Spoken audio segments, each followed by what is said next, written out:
방통위원장 탄핵 사건에 관한 제2차 변론기를 진행하겠습니다. 출석을 확인하겠습니다. 청구인 대리인 윤윤태 변호사님, 문수정 변호사님, 장주영 변호사님, 담당 변호사 온담의 정경욱 변호사님 나오셨죠. 피청구인의 방통위원장님 나오셨고요. 그 다음에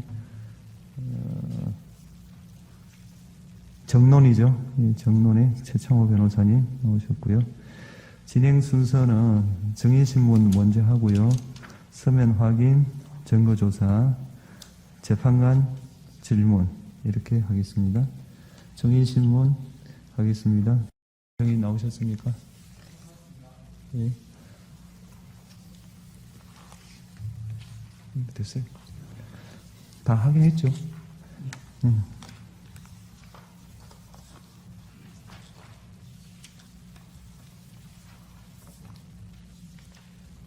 예. 생년월일이 어떻게 되십니까? 예. 하시는 일이 무엇입니까? 지금 방송통신위원회에서 기획조정관으로 근무하고 있습니다. 앉으십시오. 정인의 정언으로 인하여 본인, 친족이었던 사람, 법정 대리인, 후견 감독인, 이 형사소추 또는 공소제기를 당하거나 유죄 판결을 받을 사실이 드러날 염려가 있는 경우 그 사유를 소명하고 정인을 거부할 수 있습니다. 정인이 선설하신 후에 개별적인 신문 사항에 대해서도 같은 이유로 정언을 거부할 수 있습니다.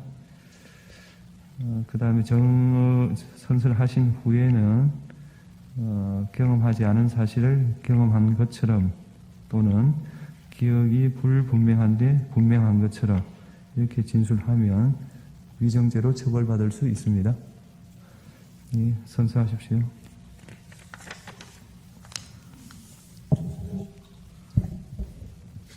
선서, 양심에 따라 숨김과 보탬이 없이 사실 그대로 말하고 만일 거짓말이 있으면 위정의 벌을 받기로 맹세합니다. 정인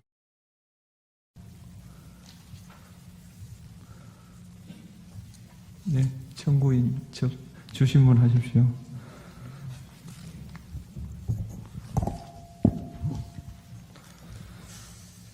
제가 묻겠습니다. 이랑 증인은 현재 방송통신위원회 기획조정관을 근무하고 있죠. 네, 이양 증인은 방통위가 설립된 2008년부터 지금까지 계속 방통위에서 근무하고 있습니까? 예, 다른 기관에 파견이 나간 적은 있지만 기본적으로는 방통위에 적을 두고 있었습니다. 사망. 방통위는 합의제 행정기관으로 설립되었나요? 네, 그렇게 알고 있습니다. 방통위는 미국의 연방통신위원회 FCC를 모델로 삼아서 설립되었습니까? 방통위가 방송과 통신을 모두 담당한다는 점 그리고 합의제 행정기구라는 측면에서 FCC와 유사한 측면이 있다고 생각합니다. 사항. 과거 국회가 추천한 방통위원을 대통령이 임명하지 않은 사례가 있었습니까? 없는 것으로 알고 있습니다. 국회가 추천한 방통위원의 임명이 지연된 사례에 관해서 묻겠습니다. 방통위원 양문석 위원 아시죠? 네, 알고 있습니다. 국회가 2010년 5월 19일에 의결하여 양문석을 방통위원으로 추천했죠. 네, 그렇습니다. 양문석의 결격 사유에 대해 논란이 있었으나 대통령은 59일 만에 임명했습니까? 예, 당시 대통령께서 임명하셨습니다. 그다음 방통위원 고삼석 위원입니다. 국회가 2014년 2월 27일에 의결을 하여 방통위원으로 고삼석을 추천했죠. 네, 그렇습니다. 이양 고삼석의 결격 사유에 대해 논란이 일자 방통위는 2014년 3월 13일 법제처에 법률 해석을 의뢰하였고 법제처가 5일 만인 3월 18일 결격 사유에 해당한다는 회신을 보냈죠. 알고 계십니까? 예, 법제처에 법률 해석을 의뢰했고 법제처에서 그 회신을 한 걸로 알고 있습니다. 그러니까 결격 사유에 해당한다는 회신을 예, 그렇게 알고 있습니다. 사망. 국회 입법조사처는 2014년 3월 27일에 방통위법에 야당목 추천 권한이 명시되어 있고 결격사유에 해당하는지에 관하여 협의 또는 광의의 해석 여지가 있을 때는 추천권자인 국회의 해석이 우선 존중돼야 한다고 해석했습니까? 제가 입법조사처의 그 해석과 관련된 자료를 본 적이 없기 때문에 제가 그 부분은 잘 알지 못하고 있습니다. 상, 대통령은 국회에서 선출된 지 3개월여 만인 6월 9일에 고3석을 방통위원으로 임명했습니까? 예, 그런 것으로 알고 있습니다. 6항, 방통위가 2017년에 47일간 2명의 위원만 재직하고 있던 때를 포함하여 2명 위원이 안건을 의결한 적이 있었습니까? 당시에는 그 안건을 의결한 적이 없는 것으로 알고 있습니다. 그러니까 그때도 2명의 위원이 재직할 때도 없었고, 뭐 그 이전에도, 이후에도 없었다는 거죠. 이 사건 이전에. 예, 하여튼 2017년도에 그 6월부터 7월까지 그 기간 동안 두 명의 위원만 재직하신 적이 있고요. 그때는 안건을 의결한 적이 없었습니다. 7항, 피청구인 2024년 7월 31일 제34차 위원회 회의에서 기피 신청되었음에도 의결에 참여하여 각하한 사실에 관해서 묻겠습니다. 강, 피청구인에 대해 박문진 이사를 지원한 와 기존 박문진 이사 기피 신청을 했죠. 예, 그런 걸로 알고 있습니다. 나 피청구인 의결에 참여하여 기피 신청을 각하하는 결정을 하였습니까? 예, 기피 신청권 남용에 해당하여 각하한다는 의결에 참여한 걸로 기억하고 있습니다. 잠깐만요. 그다음 다음은 의견을 묻는 거라서 제안하겠습니다. 다항이요? 네. 네, 다항 생략하겠습니다. 랑 2023년에 KBS 남영진 이사장이 김효재 부위원장에 대해 기피 신청을 했을 때 김효재 부위원장은 의결에 참여하지 않았죠. 예, 당시는 기각 결정이었고 기피 신청 의결에 참여하지 않은 걸로 알고 있습니다. 하랑 과거 방통위의 한국방송공사 방송문화진흥의 이사 선임에 관해서 묻겠습니다. 강 방통위는 2008년 설립된 이후 3년마다 5차례에 걸쳐 한국방송공사 KBS 방송문화진흥의 박문진 이사를 선임했죠. 네, 그렇습니다. KBS하고 방문진을 합하여 공영방송이라고 하겠습니다. 낭, 방통위는 과거 5차례 이사를 선임할 때 KBS 경우 정부 여당 측 위원이 선정한 이사 7명, 야당 측 위원이 선정한 이사 4명을 함께 선임했습니까? 예, 관행적으로 7대4로 선정한다는 그런 이야기를 하고 있습니다. 다만 사무처에서는 사실은 정확하게 그 부분에 대해서는 사실 알지를 못합니다. 네. 왜냐하면 최종적으로 이사를 선임할 때는 늘 투표로 결정을 했기 때문에 그렇습니다. 그러니까 그렇게 한 이유는 모르겠지만 관행적으로 7대4로 이렇게 선임했다 이런 말씀인가요? 7대4로 선임했다고 이야기를 하고 있습니다. 네. 다항 박문진의 경우 방통위가 정부 여당 측 위원이 선정한 이사 6명과 야당 측 위원이 선정한 이사 3명을 함께 선임했습니까? 예, 동일한 답변을 드리겠습니다. 랑 방통위가 여권 측 이사와 야권 측 이사를 함께 선임한 이후에는 방통위 운영의 정치적 다양성과 사회 각분의 대표성을 반영하기 위한 목적이 포함되어 있습니까? 방금 말씀드린 것처럼 이사 선임은 표결을 통해 결정을 하게 되는데요. 사전에 상임위원들 간의 논의가 있는 것은 알고 있지만 공식적인 회의가 아니어서 어떤 논의가 있었는지는 저희들은 알 수가 없습니다.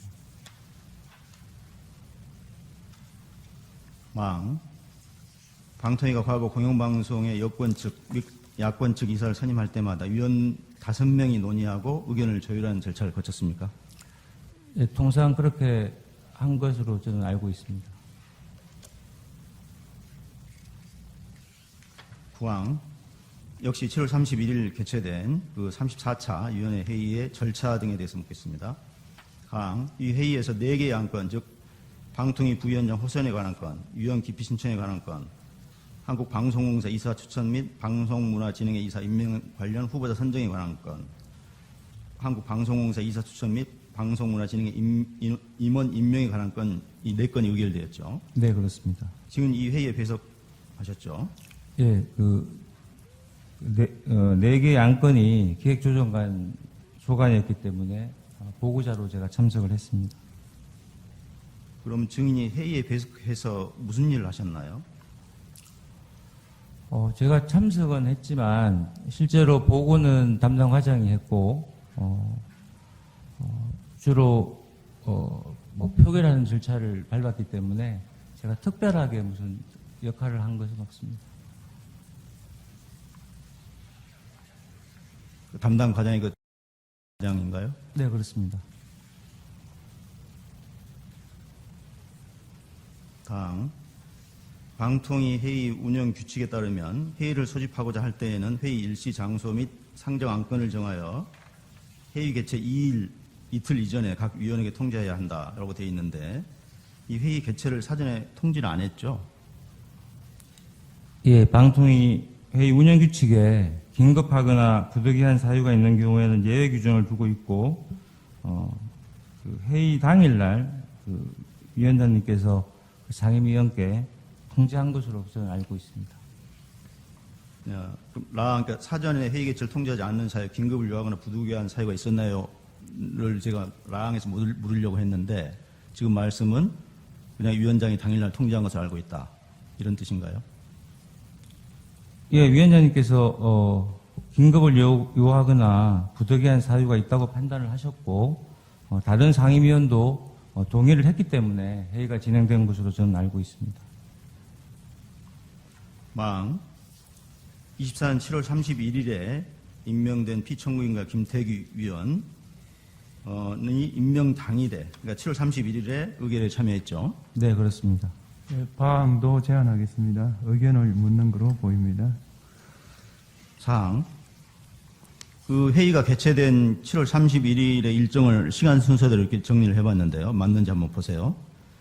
9시 20분 대통령의 피청구인 임명 및 과천 정사 출근 10시경에 증인이 공영방송 이사 지원서 및 국민 의견 수렴 내용을 피청구인들 비서실로 전달. 그다음 11시에 피청구인 취임식 있고 13시에 전체회의 안건 초안 보고했고 16시에 전체회의 공지했고 17시에 34차 전원회의 개최했고 18시 45분 회의 종료의 순서대로 진행된 건 맞습니까? 시간 순서는? 예, 대략 제가 정확한 시간은 뭐 기억하지 못합니다만은 전체적인 내용은 맞다고 생각합니다. 증인이 13시에 피청구인들에게 34차 전체회의 안건 초안을 보고했습니까? 네, 보고 드렸습니다. 어떤 내용으로 보고 드렸나요? 그냥 안건이 이렇게 있다라고만 보고 드린 건가요? 어떤 내용의 보고를 드렸습니까? 안건의 내용을 저희들이 보고를 드렸고, 그리고 뭐 위원장님과 상임위원께서 의견을 주셔서 또 그런 부분은 새로 안건에 반영하고 그렇게 했습니다. 그럼 어떤 의견을 주셨고 어떻게 반영하셨나요? 그러니까 예를 들면 그 이사 지원자들 중에 누구를 후보자로 할 것인가 하는 부분에 대해서 제가 여쭤봤고 거기에 대해서 결격 사유가 없기 때문에 그 지원자 모두를 후보자로 하자 뭐 이런 말씀을 주셨었습니다. 장 묻겠습니다. 증인이 피청구인들 그 비서실에 그러니까 이제 위원장하고 부위원장 비서실에 지원 서류를 전달할 때 지원자들을 성별, 직업별, 전문 영역별 등으로 분류해서 전달하나요? 했습니까? 저희는 지원서, 결격 사유 확인 결과, 그리고 국민 의견 수렴 자료를 지원자 접수 순서대로 출력해서 드렸습니다. 그러면 지원 서류를 분류하지 않고 접수 순서대로 편찬한 채로 전달했습니까? 예, 그런 걸로 알고 있습니다. 장, 증인이나 사무처에서 피청구인들의 심사를 돕기 위해 지원자들의 가점이나 감점 등 점수표, 참고사항 등을 만들었나요? 투표를 통해서 선임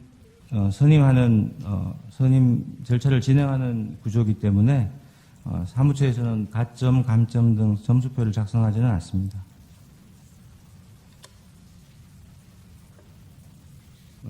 같은 7월 31일 개최된 34차 위원회 회의에서 공영방송 이사 선임 등에 대해서 묻겠습니다.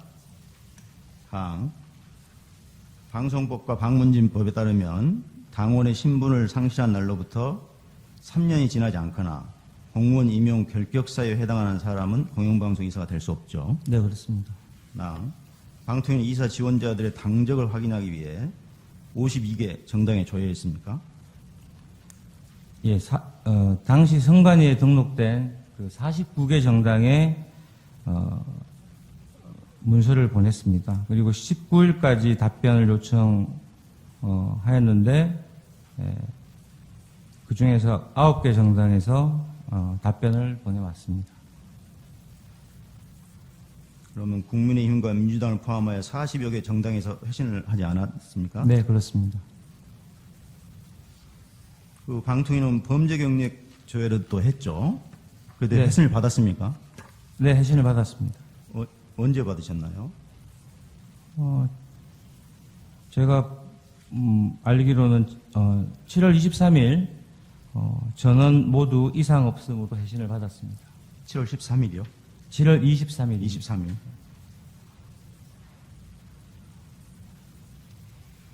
그럼 이것은 라항 묻겠습니다. 이제 당적이 문제 되겠는데요. 지원자에게 법률상 결격 사유가 있는지, 그러니까 그 당원 신분을 상실했는지, 3년이 지났는지, 무엇을 근거로 확인했습니까? 저희들이 지원서 접수 시에 지원자로부터 결격 사유 확인서를 받습니다. 그래서 결격 사유 확인서에 스스로 일단 기재를 하도록 하고 있고요. 그리고 당원 3년 경과 여부는 정당의 공문을 조회를 하고, 예를 들면 국가공무원법 결격 사유 여부는 아까 말씀드린 것처럼 그 행정정보 공동 이용 시스템을 활용해서 조회를 합니다. 그리고 선출직 3년 경과 여부는 선관위에 등록된 선거의 당선인을 통해서 확인을 합니다. 그리고 대통령 인수위원 3년 경과 여부는 대통령 인수위원회의 팩스를 통해서 저희들이 명단을 확인하였습니다. 예, 제가 라항에서 묻고자 하는 바는 지금 국힘과 민주당을 포함해서 40개 정당에서 회신을 안 했는데 네. 그 당원 신분을 상실한 날로부터 3년이 지나지 않았다는 걸 어떻게 확인하셨냐는 겁니다. 저희가 7월 31일 날 의결을 했는데 그때까지 회신이 없었고 그 위원장님과 상임위원님께서 회신이 없다는 것은 그 해당 사항이 없다는 걸로 보여진다고 판단하시지 않았을까 그렇게 생각합니다.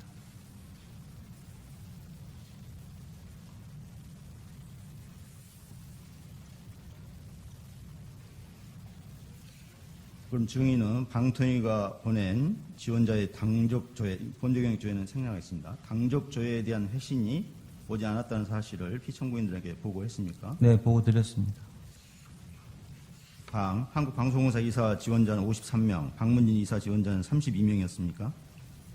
네, 지원자는 그렇습니다. 이사 지원 서류의 총 분량은 모두 몇 페이지 정도 되었습니까? 분량이 네, 어느 정도 되었나요? 지원 서류가 약 한 1,600페이지 정도가 되었고요. 그 중에서 경력을 정빙하는 서류가 한 1,000페이지 정도 됐던 걸로 제가 알고 있습니다. 방통위가 이 사건 공영방송 이사 선임 당시 국민 의견을 수렴한 결과 약 500여 건의 의견이 제출되었습니까? 예, 총 454건이 접수된 걸로 알고 있습니다. 454건. 34차 전체 회의에서 피청구인을 53명의 이사 지원자들 모두 심사 대상으로 상정을 하고 그중 31명을 후보자로 선정하기로 의결했습니까? 그러니까 KBS 이사 지원자 83명. 네네. 예, 이 지원자 52명 그리고 방문지 이사 지원자 31명을 후보자로 선정하기로 의결하였습니다. 아, 그럼 총 84명인가요? 83명입니다. 83명이죠. 네. 장, 피청구인들은 회의에서 공영방송 이사 31명을 후보자로 선정할 때 선임 기준이나 전문성, 대표성에 대해서 논의한 적 있나요?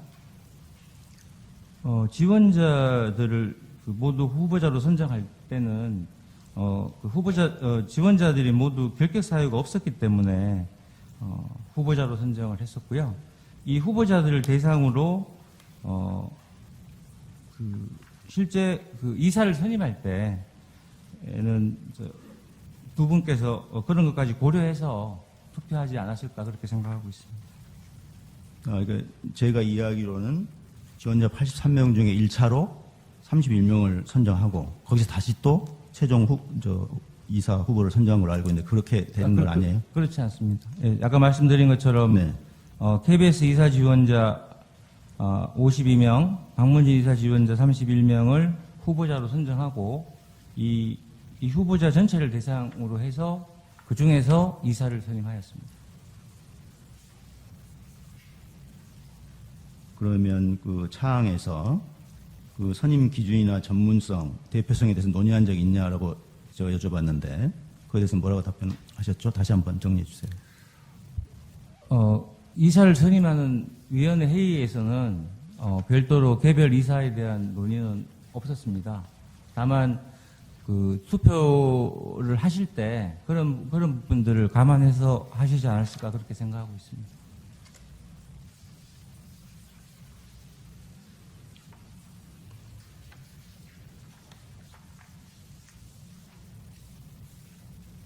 피청구인들은 가항 생략하겠습니다. 다음 피청구인들은 31명 후보자 선정 및은 삭제하겠습니다. 피청구인들은 13명의 이사 선임을 그러니까 13명은 한국방송공사 이사 7명, 방문진 이사 6명입니다. 이사 선임을 토론 없이 7, 8차례 반복된 투표로 선정했습니까? 예, 기존의 이사를 선임했던 절차와 유사하게 투표를 통해서 결정하셨습니다. 피청구인은 회의 시작 후 끝날 때까지 중간 휴식 시간을 제외하고 1시간 35분 동안 안건 의결을 모두 처리했습니까? 예, 그 정도 시간이 걸린 걸로 알고 있습니다. 방통위가 21년에 이사를 선임할 때는 방통위원들이 후보자 60여 명을 상대로 화상 면접을 실시했습니까? 예, 면접을 실시한 것으로 저도 들었습니다. 피청구인들은 이 회의에서 면접을 실시하지 않기로 결정했습니까? 네, 선임 계획을 의결할 때 필요시 면접으로 의결하였고요. 위원장님과 상임위원께서 부위원장님께서 면접을 하지 않는 걸로 의결하셨습니다. 실제로 면접이 있었던 것은 21년도에 딱 한 번만 있었습니다.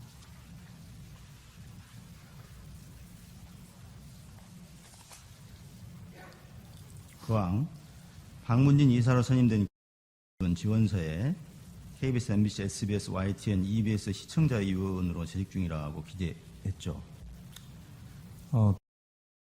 이사의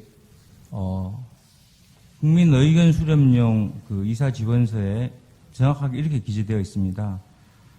근무 기간 2005년에서 현재, 근무처 KBS, MBC, SBS, YTN, EBS, 담당 업무 시청자 평가원, 위원, 위원장 이렇게 기재를 하였습니다. 그런 그 기준이 현재까지로 되어 있으니까 지원서 접수한 시에는 재직 중인 걸로 되네요. 그러니까 그 부분을 2005년부터 현재까지 이 해당 방송사에서 계속 시청자 평가원 위원장으로 했다는 의도로 작성을 했는지 여부는 좀 단정적으로 말씀드리기 어려울 것 같습니다. 예를 들면 해당 기간을 압축해서 이렇게 그냥 전체적으로 기재한 것으로도 볼 수 있기 때문에 제가 그 부분에 대해서는 단정적으로 말씀드리기 어려울 것 같습니다. 그 2024년 7월 기준으로 EBS를 제외한 나머지 방송사의 시청자 위원은 아니었죠. 그러면 네, 김동준. 제가 알고 있기로는 그 당시는 EBS 시청자 위원만 하신 걸로 알고 있습니다. 그러면 2021년 이전에 그만둔 MBC YTN의 시청자 위원까지 재직 중이라고 한 것은 허위로 기재한 거네요. 그러니까 그 제출하는 지원서에 명확하게 이 여기에 근무한다는 이렇게 근무한다고 기재된 것은 없기 때문에 제가 단정적으로 그렇다고 말씀드리기 좀 어려울 것 같습니다.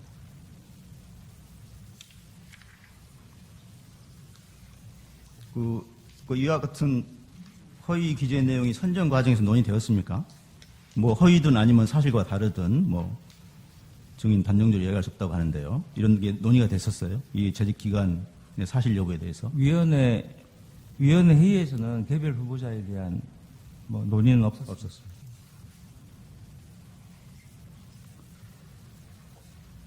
피청구인들이 회의에서 야권 이사로 그 한국방송공사 4명, 박문진 3명을 함께 선임하지 않은 이유는 뭔가요? 그 한국방송공사 7인 그리고 박문진 6인에 대해서 선임된 이후에 두 표를 득표한 자가 계속 나오지 않았기 때문에 당일 투표를 종료하고 나머지 KBS 이사 4분, 박문진 이사 3분에 대해서는 추후에 논의하기로 하였습니다. 그러니까 증인 말은 2표를 득표한 사람만 먼저 선정하고 그 다음 그러니까 17명하고 6명, 13명은 투표를 해서 선정하고 나머지는 득표를 못했기 때문에 선정을 못했다는 건가요? 투표가 나오면 이제 선정이 되는 것으로 정하셨는데요.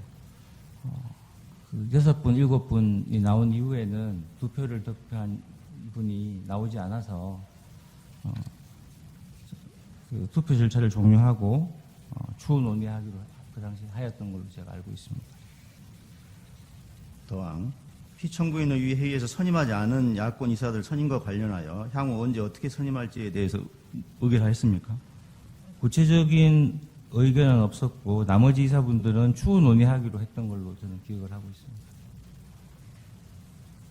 더왕 이 회의에서 박문진 이사로 지원한 성보영이 박문진 감사로 선임되었습니까? 네, 감사로 선임된 걸로 기억하고 있습니다. 2018년과 21년에 이사로 지원한 사람은 감사로 선임되지는 않았다는데 그렇습니까? 예, 18년과 21년도에 감사로 선임된 분은 이사로 지원한 분은 아닌 걸로 알고 있습니다. 마치겠습니다. 네, 반대 신문하십시오.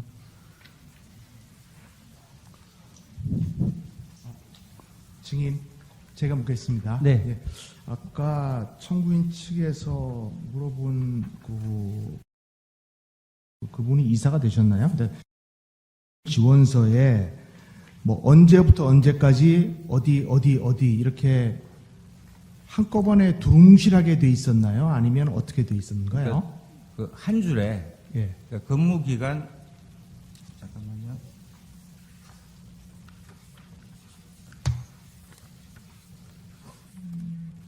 죄송합니다. 잠깐 좀 찾아서 말씀드리겠습니다. 8페이지쯤에 있는 거 물어보신 것 같습니다. 예, 그 지원서 주요 경력란의 한 줄에 그 근무 기간 2005년에서 현재 그러니까 근무처 KBS, MBC, SBS, YTN, EBS 담당 업무 시청자 평가원, 위원, 위원장 이렇게 기재되어 있습니다. 그러니까는 2005년부터 7년까지인데 2005년부터 현재까지 기간은 그렇게 돼 있고 KBS 뭐 어디 그러니까 한꺼번에 전부 다 한 것이 아니라 KBS도 뭘 하고 EBS도 뭘 하고 그렇게 했다는 취지로 해석할 수도 있는 거죠. 그러니까 이제 해석은 여러 가지로 할 수 있을 것 같습니다. 그런데 그러니까 이게 현재도 이 방송사들의 이런 직위로 근무하고 있다라는 취지로 작성했는지 제가 예. 단정적으로 말씀드리기 어렵다는 말씀을 드렸습니다. 그러니까 2005년부터 현재까지 KBS도 하고 EBS도 하고 여러 개를 한 것을 한 줄에 쓰다 보니까는 그렇게 된 것이지 뭐 달리 해석할 수도 있다 그 취지시죠? 네, 그렇습니다. 예, 그렇습니다. 자, 반대 신문상에 대해서 묻도록 하겠습니다. 국회에서 이동관, 김홍일 위원장, 그다음에 이상인 권한대행, 네, 여기 있는 피청구인 등 방통위원장 및 권한대행에 대하여 지속적으로 탄핵 소추를 발의하고 현재 피청구인에 대해서는 탄핵 소추가 의결된 사실을 알고 있죠. 예, 알고 있습니다. 국회에서 그렇게 하는 이유는 뭐라고 생각하는가요? 뭐라고 알고 계시는가요? 그 탄핵 발의시마다 주된 이유는 조금씩 달랐지만 2인 체제에서의 의결을 주된 탄핵 사유로 계속 지적을 하셨습니다. 네. 그리고 2023년 작년 8월 이후에 방통위가 1인 또는 2인 체제가 된 사실을 알고 계시죠. 네. 그 가장 큰 원인은 뭐라고 알고 계시는가요? 그 전임 상임위원님들께서 그 임기가 만료된 이후에 계속 공석이 되었기 때문에 2인 체제 혹은 1인 체제가 계속 유지가 됐었습니다. 네. 아까도 답변하신 것 같긴 한데 국회가 방통위 상임위원을 추천하였으나 대통령이 임명하지 않은 경우가 있었는가요? 저는 없는 걸로 알고 있습니다. 없는 것으로 알고 있고. 그럼 국회는 작년 8월 이후에 결혼인 상임위원 추천을 했는가요? 추천하지 않았습니다. 않았죠. 예. 그럼에도 불구하고 국회는 2인 체제가 위협하다라고 주장을 하면서 탄핵 소추를 계속 발의하고 있는 것이죠. 네. 네. 위원장 탄핵으로 인해서 방통위가 사실상 이제 1인 체제, 권한대행 체제로 되고 있는데 업무 추진하는데 좀 어려움이 있는가요? 어떻습니까? 예, 그 방통위법의 그 위원회 심의 의결 사항으로 29가지가 열거되어 있습니다. 그래서 그 29가지를 심의하고 의결하는 것이 방통위의 주된 업무인데 현재로서는 그 주요 사항 29가지에 대해서 심의 의결할 수 없는 그런 사항이 있습니다. 그러니까 독임제로 운영되는 일반적인 방통위 운영하는 것 말고 심의 의결을 해야 되는 가장 중요한 회의체 기구로서의 방통위 기능은 지금 마비되어 있다 그 말씀이죠. 네, 그렇습니다. 이 문제가 됐던 올해 24년 7월 31일 제34차 위원회인데 여기 회의가 열렸던 곳이 그 이전과는 다른 곳에서 개최된 것인가요? 늘 위원회 회의가 열리는 그 장소에서 그날도 회의를 진행했습니다. 그러면 방통위가 지금 과천청사 이동에 있죠. 네, 그렇습니다. 그게 언제부터 거기에 갔죠? 저희가 박근혜 정부 그때 때 제가 예, 과천으로 옮긴 걸로 제가 저는 기억하고 있습니다. 저는 밀실에서 했다 그래서 조그만 방에 따로 들어가서 한 줄 알았더니 그게 아니라 계속 동일한 장소에서 했다 그 말씀이죠? 네, 그렇습니다. 네. 방통위원 임명 관련 물어보겠습니다. 그러니까 지금 피청구인 이준석 위원장께서 작년도 23년 8월 21일 국민의힘 몫으로 방통위원 상임위원으로 추천된 사실이 있는데 그 사실 알고 계시죠? 네, 저도 언론을 통해서 들었습니다. 네. 그때 상임위원으로 임명되지 않은 사유를 혹시 알고 계시는가요? 제가 정확한 사유는 제가 모르겠습니다만 하여튼 국회에서 추천 의결이 되지 않은 것으로 알고 있습니다. 그렇죠. 국회에서 추천 의결 자체가 되지 않았죠. 그리고 방통위는 작년 8월 임기가 만료된 김효재, 김현 상임위원의 후임 상임위원 추천을 국회에 요청한 사실은 있습니까? 예, 후임자를 늘 요청했나? 상임위원 임기가 만료될 때가 되면 통상 한 달 전쯤에 그 추천 요청을 한 걸로 제가 알고 있습니다. 그러면은 상임위원 추천을 언론에 보니까 여러 번 한 것으로 돼 있는데 언제 했는지는 대충 기억을 하시는가요? 제 기억으로는 그러니까 23년 3월에 한 분이 임기 만료가 되기 때문에 23년 2월에 추천 의뢰를 했고요. 그리고 8월에 이제 23년 8월에 또 두 분이 임기가 만료되기 때문에 23년 7월에 한 적이 있습니다. 그리고 또 23년 11월에 추천 의뢰를 또 한 적이 있고 올해 이제 21대 국회가 종료가 되고 22대 국회가 새로 시작됐기 때문에 올해 7월에 지금 비어 있는 세 분에 대해 추천 의뢰를 제가 한 걸로 그렇게 기억하고 있습니다. 예, 그러니까 작년 3월, 7월, 11월 그리고 올해 7월에 여러 차례에 걸쳐서 이렇게 상임위원 추천해달라고 방통위에서는 요청을 했는데 이게 국회에서 이렇게 하지 않고 있는 이유는 혹시 알고 계시는가요? 뭐 그 부분을 저는 잘 모르고 있습니다. 네. 예, 방통위 임무, 그러니까 방통위원회의 임무 중에 하나는 공영방송 이사회를 구성하도록 이사를 선임하는 것이다라는 사실을 알고 계시죠? 네, 아까 말씀드린 그 29개 심의 의결사항 중에 그것도 포함되어 있습니다. 예.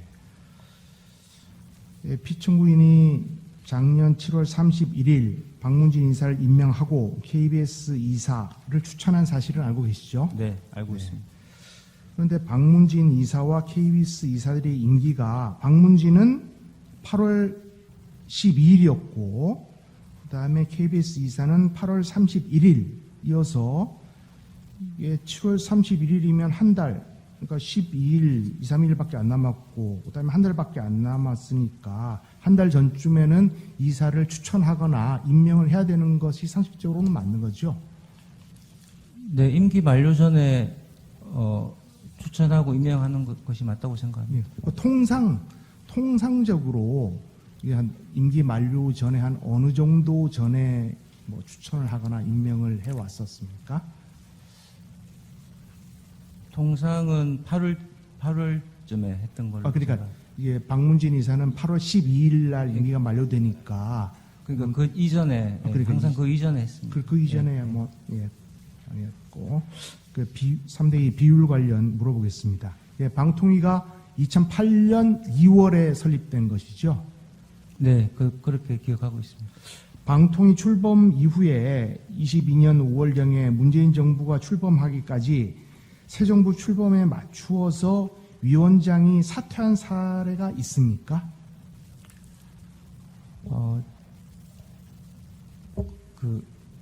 이명박 정부에서 박근혜 정부로 넘어갈 때 당시 위원장님께서 자진 사퇴하신 적이 있습니다. 한 번 네, 한 번 있었습니다. 방통위원장의 자진 사퇴 또는 정부 교체 시기와 그다음에 위원장 임기가 불일치함으로 인해서 대체로 여당 우위, 여는 3, 야는 2의 비율이 대체로 유지되었는가요? 어떤가요? 야가 이렇게 또 야권 성향 여3, 야2의 구조가 대체적으로 유지된 걸로 저는 이해하고 있습니다. 예. 한상혁 위원장께서 20년 8월 1일부터 23년 5월 31일까지가 근무하신 것 같은데, 그러니까 이명박 대통령에서 박근혜 대통령으로 넘어갈 때 위원장 한 분이 사퇴를 하셨는데 한상혁 위원장은 이제 새 정부가 출범했음에도 불구하고 1년 이상 직을 유지하신 거죠. 네, 그렇습니다. 이게 FCC 미국의 FCC의 모델이 되었는지는 모르겠는데 하여튼 그 미국의 FCC 위원장은 위원 중에서 대통령이 지명을 하는 것인가요? 거기는? 예, 저는 그렇게 알고 있습니다. 네, 지명을 하는데 정부가 바뀌어가지고 위원장이 물러나더라도 위원으로서 잔여 임기 동안 활동이 가능하기는 하지만 관례적으로 사퇴를 하고 그렇게 하는가요? FCC에서는? 예, 저는 관례적으로 FCC의 경우 그 위원장이 사퇴를 하는 걸로 그렇게 알고 있습니다. 관례적으로 사퇴를 하는 것으로 그냥 알고 계시는 거고. 그러면 FCC에서도 여3, 야2 뭐 이런 비율이 유지되는 것인가요? 예, 저는 그렇게 알고 있습니다. 예. 네, 기피 신청 관련해서 물어보겠습니다. 예, 박문진 이사 공모에 지원한 이 두 분이 계시는데 이분 두 분이 작년 올해 7월 31일 날 피청구인에 대한 기피 신청을 한 사실을 알고 계시죠? 네, 알고 있습니다. 그래서 2인 체제에서 위원장인 피청구인에 대해서 기피 신청을 해서 그러면 이제 한 사람만 비부위원장 한 사람만 남게 되는데 그러면 한 사람만 나오면 방통위는 합의제 기관으로서는 뭐 기능을 못하는 게 너무나 당연하죠. 네, 그렇습니다. 제가 조금 이상하게 생각하는 거는 송영훈 이분들은 박문진 이사가 되고 싶다고 하면서 지원서를 내신 분인데 이게 지원서를 내면서 또 위원장에 대한 기피 신청을 하면 결국 이사 선임이 안 될 텐데 그러면 이거 이사가 되고 싶어서 지원을 했는지 뭐 방통위를 마비시키려고 냈는지 뭐 이런 내용은 뭐 정확히는 모르시겠죠. 예, 제가 그분들이 어떤 의도로 그렇게 하시는지 제가 그럼 결국 이렇게 잠깐만요. 4항, 5항은 제안하겠습니다. 예. 그러면 이제 기피 신청을 해서 1인 체제가 되면은 뭐 회의는 이제 불가능한 것이죠. 회의체로서 방통위. 네, 그렇습니다. 예. 자, 그 언론을 보니까 국회에서 방통위 예산을 삭감했다고 하는데 한 얼마 정도 삭감이 되었습니까? 예, 예결위에서 62억 정부 안에서 62억이 삭감되었습니다. 그게 뭐 삭감 사유는 혹시 알고 계시는가요? 주로 뭐 2인 체제에서의 의결 이런 게 주된 사유로 되어 있습니다. 네. 그리고 뭐 예산 이게 60억 사망하고요. 4항 제안하겠습니다. 사항도 제안하시죠. 네. 네. 자, 마지막에 몇 개 물어보겠습니다. 2014년도에 대통령이 이제 법제처가 일부 경력이 자격 요건에 부합하지 않는다고 해서 회신한 고삼석 위원을 아까 보니까 나중에 임명했다고 했는데 나중에 고삼석 위원을 임명한 이유는 뭐죠? 제가 임명한 이유를 정확하게 알지는 못하지만 그 당시에 그 법제처에서 그 자격 요건이 안 되는 것으로 요건 해석이 오고 난 이후에 그 고삼석 위원님께서 국회에서 2급 상당의 그 보직을 받아서 방통위 설치법에 따른 그 자격 요건을 갖추게 되신 걸로 저는 그렇게 알고 있습니다. 그렇습니다. 보직을 받아서 자격 요건을 갖추었다는 게 좀 이해가 안 되긴 하는데, 예. 그러면 이번 24년 공영방송 이사 선임을 할 때 아까 그 투표를 통해서 했다고 하는데 2인이서 둘 다 5 이렇게 찍어야지 된다는 그 취지신가요? 그러니까 두 분이서 같은 후보자에 대해서 다 그러니까 기표를 하신 경우에 네. 선정이 된 걸로 그렇게 이제 보는 걸로 그렇게 그 당시 정했었습니다. 그러면 그 전에 투표할 때는 그 전에는 다른 방식으로 선임을 했는가요? 그 부분 제가 정확하게 기억은 안 납니다만 대체적으로 아마 그 5분 중에서 과반수를 득표하신 분들을 선정하지 않았었나 그렇게 지금 그때 제가 그럼 그건 제가 좀 정확하게 기억이 안 나서 그럼 이전에도 그러니까 투표를 해서 그 선임했다는 네, 말씀이죠. 예, 늘 투표로 정했던 걸로 제가 기억하고 그리고 그 면접을 한 것은 뭐 21년인가 21년도에 딱 한 면접을 번만 했었습니다. 있었고, 예. 그리고 통상 뭐 7대 7 플러스 4, 그다음에 박문진은 6 플러스 3으로 하는 것은 그게 무슨 관례 비슷한 것이지 무슨 규정이 있거나 한 뭐 그런 것은 아니죠. 예, 법에는 KBS 이사 11명을 추천하고 박문진 이사 9명을 임명한다는 규정이 있고요. 그거를 여야가 어떻게 뭐 배분한다든지 하는 그런 규정은 없습니다. 네, 이상입니다. 몇 가지만 보충해서 이거 사용하고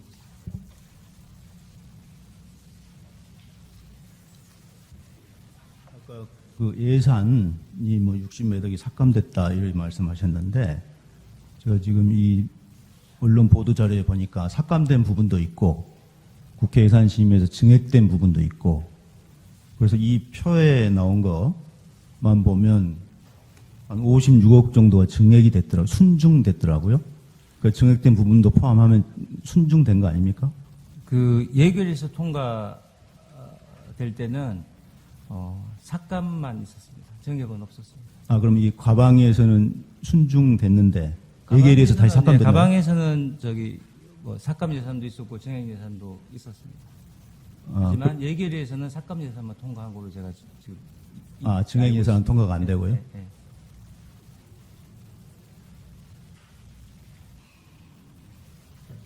네, 마치겠습니다. 네, 하십시오. 그 방송통신위원하고 또 그 방송통신심의위원이 있지 않습니까? 네. 그 심의위원 두 사람에 대해서는 대통령이 임명을 하고 그 국회 추천한 그 심의위원 2명에 대해서는 임명을 하지 않았습니다. 알고 있습니까? 네, 그런 사실이 있는 걸로 알고 있습니다. 그 임기가 언제 종료됐죠? 임명하지 않은 상태에서 그 부분 제가 좀 정확하게 기억을. 2024년 6월 말 아닌가요? 예, 제가 그 정확하게 그 부분에. 그걸 모르세요? 그러니까 심의위원. 내용은 네. 아는데 정확한 네. 날짜나 이런 부분에 대해서 제가 좀 기억을 못했어요. 네. 근데 대통령이 임명을 하지 않은 이유가 뭐라고 생각하십니까? 뭐 결격 사유가 있다든지. 뭐 대통령의 임명과 관련해서는 제가 좀 말씀을 드리기가 좀 어려울 것 같습니다. 그 다음에 주신문 이양 관련해서 그 다른 기관에 좀 파견을 나갔다고 하셨는데요. 네. 어느 기관에 그 파견 나간 기관은 어떻게 됩니까? 제가 2년 민간 근무 휴직으로 나간 적이 있고요. 민간 근무요? 예. 그 당시 그런 제도가 있었습니다. 방송통신위원회에서. 그 당시에는 이제 정보통신부였습니다. 그때 2008년 이전에. 예. 그럼 방송통신위원. 방송통신위원회가 설립된 이후에는 2015년도에 제가 1년간 대학교에 1년간 나가 있었고요. 대학교에 파견. 뭐 파견이라기보다는 그것도 그 민간 근무 휴직 개념으로 뭐 사직을 하고 나간 겁니까? 그런 아니면 건 아닙니다. 휴직을 하고 나간 겁니까? 그런 건 아니고요. 그 당시 그런 제도가 있었습니다. 그리고 제가 19년도에는 국립외교원에 1년간 교육 갔었고요. 그리고 20년도에 1년간 경북 우정청장으로 근무를 했었습니다. 네. 3쪽 마지막 4쪽 관련해서 그 표결을 통해서 이사 선임을 했다고 그러는데 구체적으로 어떻게 표결을 하는 겁니까? 청문회 보면 한 7, 8차례 표결을 했다고. 후보자 명단이 모두 있는 그 투표지에 뽑아야 하는 이사 수만큼 각각 투표하셨습니다. 각각 계속 뭐 몇 사람? 7명? 그러니까 이제 그러니까 예를 들어서 KBS 같은 경우는 예를 들어서 7명만 KBS 뽑아라. 같은 네.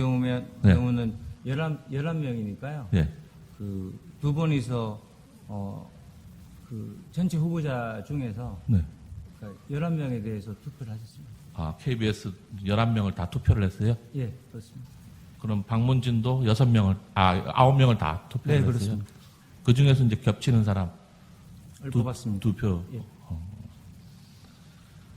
그다음에 구항 관련해서 그 긴급하고 부득이한 사유에 관련돼서 방송통신위원장으로 선임되자마자 그 당일날 소집 통지를 4시에 소집 통지를 했습니다.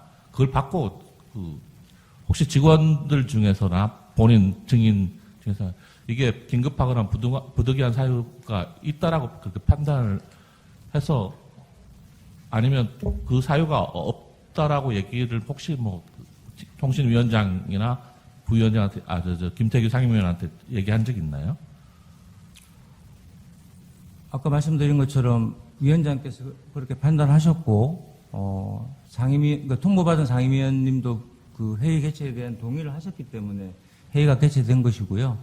제가 그 부분에 대해서 특별하게 뭐 말씀드린 부분은 없습니다. 중간에 상의한 적은 없어요? 제가요? 예. 제가 상의해 드린 적은 없습니다. 통상 그러면 과장이라든지 또 누가 뭐 같이 상의를 한 적은 없습니까? 이건 대단히 중요한 사항인 것 같은데 절차적으로 중요한 위법 사항인 것 같은데요. 그 부분에 대해서 서로 소통이 없었다는 건 좀 이해가 안 되는 것 같은데요. 저희 회의 운영 규정에 긴급하거나 부득이한 사유가 있는 경우에 예외를 한다고 되어 있고, 위원장께서 그렇게 판단하셔서 진행을 했고, 다른 상임위원께서도 동의를 하신 거기 때문에 저는 절차상으로 위법하다고 생각하지 않습니다. 절차상으로 위법하다고 생각하지 않아요? 예. 그럼 과거에도 이렇게 긴급하거나 뭐 부득이한 사유로 판단해서 그 당일날이라든지 아니면 소집 통지 없이 회의를 진행한 사실이 있습니까? 제가 그 부분에 대해서는 모릅니까? 예, 잘 모르겠습니다. 기획조정관이 이게 주무부서 아닌가요? 그 부분에 대해서 예, 판단을 안 하셨어요, 그냥? 기획조정관이 그 주무 부서이긴 한데 제가 계속 기획조정관만 한 것은 아니기 때문에 이전의 사례를 정확하게 알지는 못합니다.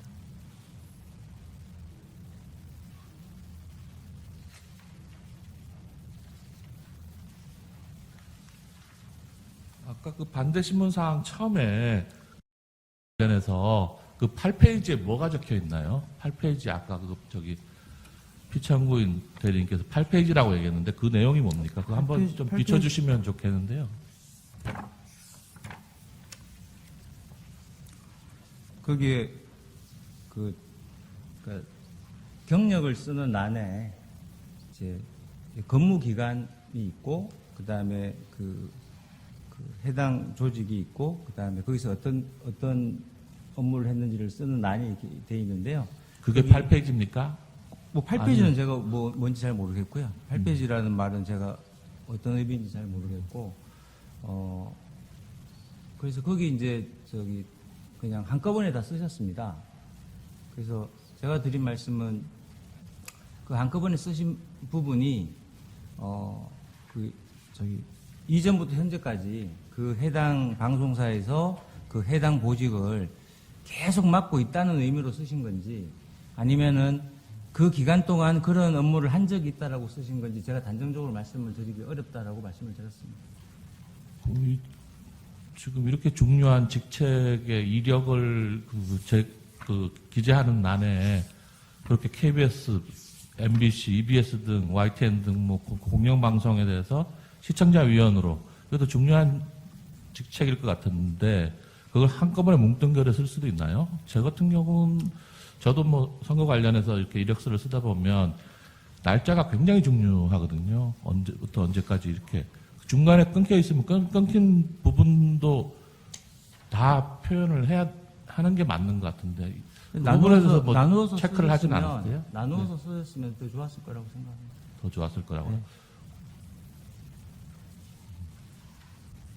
네. 예, 이상입니다. 하십시오. 아까 8페이지라고 해서 오해가 있는 것 같은데 주신문상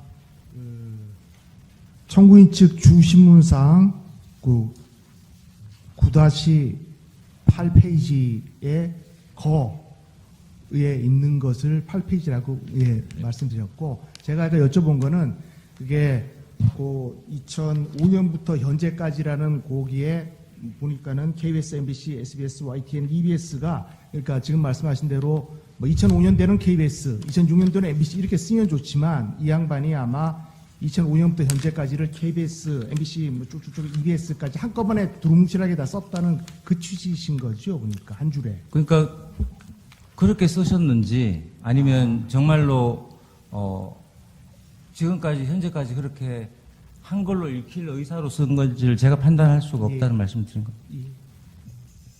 제가 한 가지 확인해 보겠습니다.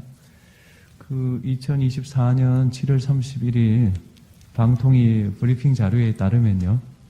그 의결 안건에 후보자 중에서 그러니까 한국방송공사 이사 지원자 중 52명, 방송문화진흥회 이사 지원자 중 31명을 후보자로 정한다 의결하고 그 다음에 추천 임명 절차로 넘어가거든요. 네. 여기서 52명,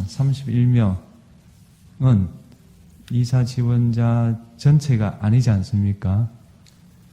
차이 나는 숫자가 어떤 사람들인가요? 그러니까 이제 실제로 지원하신 분은 KBS의 경우에 53명, 예. 그리고 방문진의 경우는 32명이었는데요. 네. 각각 한 분씩 중간에 철회를 하셨습니다. 아, 철회. 네, 그래서 이제 그 KBS 경우에는 이제 52명, 이제 방문진의 경우는 31명이 되신 거고요. 그분들이 모두 저희가 조회한 바로는 결격 사유가 이제 없었다는 점을 보고 드렸고, 그래서 그분들을 모두 다 이제 후보자로 해서 투표를 하시기로 하신 겁니다. 알겠고요. 네. 저 당적 관련해서요, 당적. 후보자들은 내가 당적 결격 사유가 없다, 이렇게 확인을 해줬다는 거 아니에요? 네, 그렇습니다. 그리고, 방통위에서는 국민의힘, 민주당에도 다 조회를 보낸 거 아니에요? 네. 근데 국민의힘도 회신이 안 오고, 민주당도 회신이 안 온 거죠. 네, 그렇습니다. 안 온 건데 그걸 방통위에서 해석하기는 결격 사유가 없으니까 회신 안 된 것으로, 그러니까 내용을 회신 안 하는 것으로 판단을 했다 이겁니까? 예, 그 부분에 대해서 저희는 보고를 드렸고, 네. 그러니까 위원장님과 그 부위원장님께서 그렇게 그렇게 판단하신 걸로 그렇게 그렇게 이해하고 판단을 있습니다. 했다. 예. 네. 하십시오. 그 지원 서류를 7월 31일 그 당일날 그 제공을 한 거죠? 네, 그렇습니다. 네, 보통 지원 서류를 그 회의 당일날 제공을 하는 겁니까? 아니면 이번 것만 그렇게 한 겁니까? 이번에만 그렇게 보통 며칠 전에 지원 그렇게밖에 할 서류를 며칠 전에 지원 서류를 제공을 하죠? 이전에는 네. 지원서가 들어오고 그리고 뭐 결격 사유 조회가 끝나면 그 이제 끝난 상태에서 이제 뭐 예를 들면 위원장님께서 논의를 좀 이제 하자고 이렇게 하시면 각 이제 그 상임위원실에 이렇게 넣어드리고 그랬던 걸로 제가 알고 있습니다. 그 이번에는 그 전체 회의 당일날 그 위원장과 그 상임위원 두 분에게 지원 서류를 제공을 한 거고 네. 바로 표결이 된 거죠? 오전에 지원 서류를 드렸고 그날 오후 5시에 이제 회의가 진행. 오전에 몇 시에 제공이 됐습니까? 한 10시쯤 제공했던 걸로 제가 기억하고 이상입니다. 있습니다. 예, 하세요.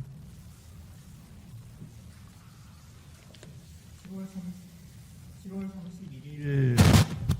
31일에 증인이 그 오후 1시에 그 피청구인에게 33차 전체 회의 안건 초안 보고했다고 했죠. 네. 근데 이제 그 안건을 그 보고하기 전에 아까 답변할 때 의견을 주셔서 미리 의견을 주셔서 반영했다고 했는데 그 의견은 언제 받았나요?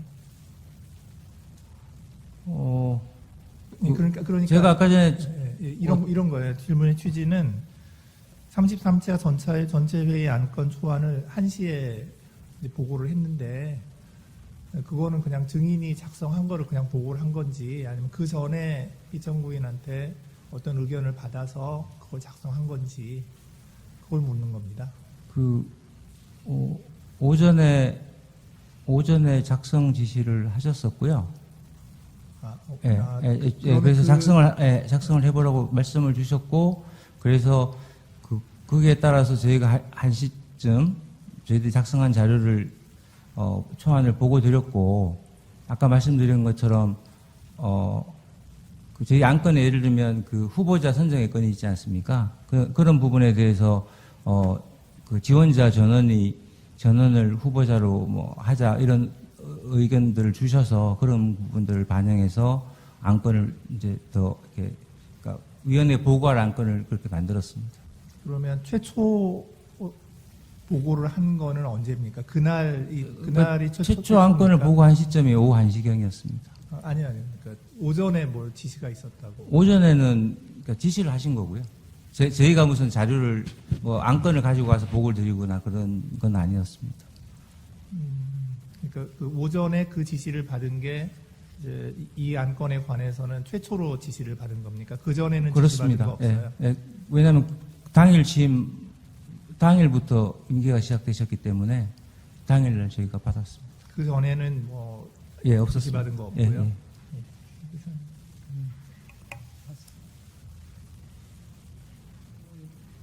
주신문 답변할 때 이사 지원 서류 총 분량이 1,600페이지 정도 된다고 말씀하셨습니까? 네. 그럼 그중 1,000페이지 정도는 병역 관련 서류라고 하셨죠? 그러니까 경력 관련된 경력. 관련된 정빙 서류, 증빙 서류고 예. 600페이지는 뭔가요? 600페이지는 그러니까 저희들이 쭉 그 서류 양식이 있는데요. 그 아까 말씀드린 것처럼 주요 경력을 적는 난도 있고, 그리고 뭐 앞으로 이사가 된다면 어떻게 뭐 할 건지 뭐 그런 거를 이렇게 기술하는 난도 있고 그렇습니다. 그런 걸 다 포함해서 네. 1,600페이지. 1,600페이지. 그러면 그 사무처에서 그 위원장님과 위원님께 1,600페이지 분량이 되는 자료를 좀 축약해서 이분은 어떤 분이다 이런 식으로 해서 어떤 축약된 정보를 제공하는 일이 있나요? 그러니까 이 건에서 제공하셨나요? 제공하지 않았습니다. 그러면 아까 그 임명되신 당일 오후에 의결을 했는데 그 사이에 임명식도 있고 여러 가지 처리 절차 보고도 받고 있었을 거 아니겠습니까? 그러면 그 사이에 그 1,600페이지 되는 정도의 분량의 그 지원 서류를 검토할 시간적 여유가 있었나요?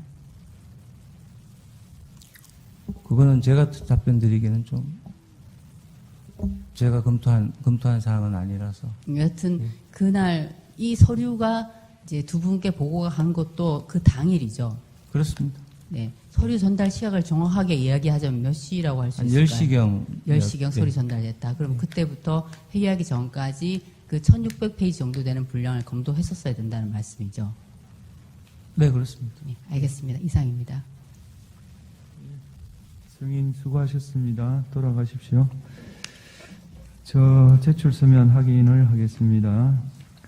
청구인 측에서 11월 19일 정인신문상 증거 제출, 11월 25일 증거 제출, 11월 26일 준비서면 참고자료, 11월 29일 참고자료, 12월 3일 증거 제출 맞습니까? 그 다음 피청구인 측에서 11월 20일 준비서면 및 입증서류, 11월 25일자 입증서류, 11월 26일 증거제출 소명자료, 11월 27일 증거제출 소명자료, 11월 29일 증거제출 증인 반대신문, 12월 1일 증거제출 준비서면 맞습니까? 네, 맞습니다. 예.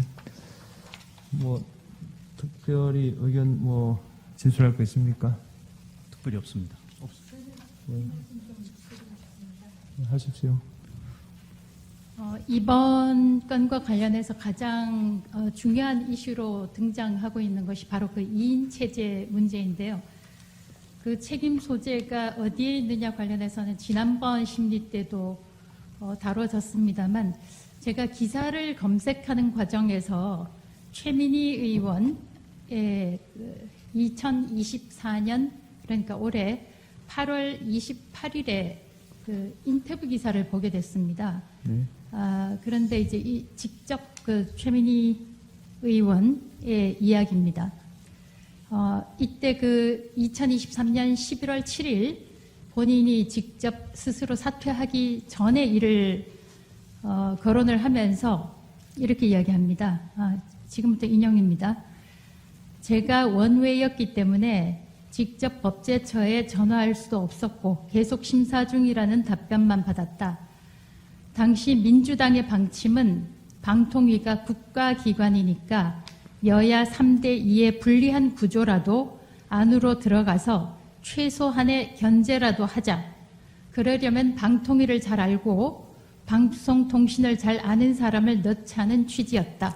요 중간에 좀 이제 생략하고요.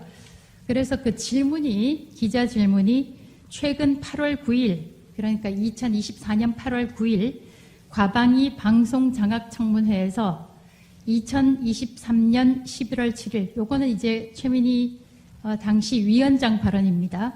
2023년 11월 7일 제가 그만두기 전 여권 측으로 인식되는 인사로부터 여야 합의로 여야 추천 몫을 같이 임명하고 그리고 제가 얌전히 있어주면 좋겠다는 취지의 얘기를 들었다고 처음으로 말했다. 사실인가?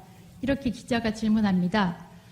그러니까 11월 그때 당시에 여야가 국민의힘과 민주당이 합의로 해서 방송통신위원 상임위원 3명을 추천을 하자. 이렇게 이제 협의가 오고 가고 있었습니다. 지금부터는 최민희 위원장의 말입니다. 맞다.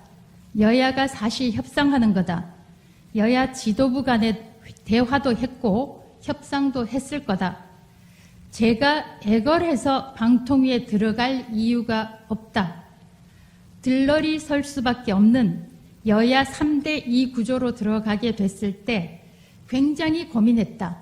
그러니까 본인한테 기회가 있었다는 얘기를 지금 하는 겁니다. 여야 3대2 구조로 들어가게 됐을 때 굉장히 고민했다. 결국은 내가 아무리 애를 써도 들러리 아닌가? 내 인생의 오점이 아닐까? 깊이 고민하고 안 들어가겠다.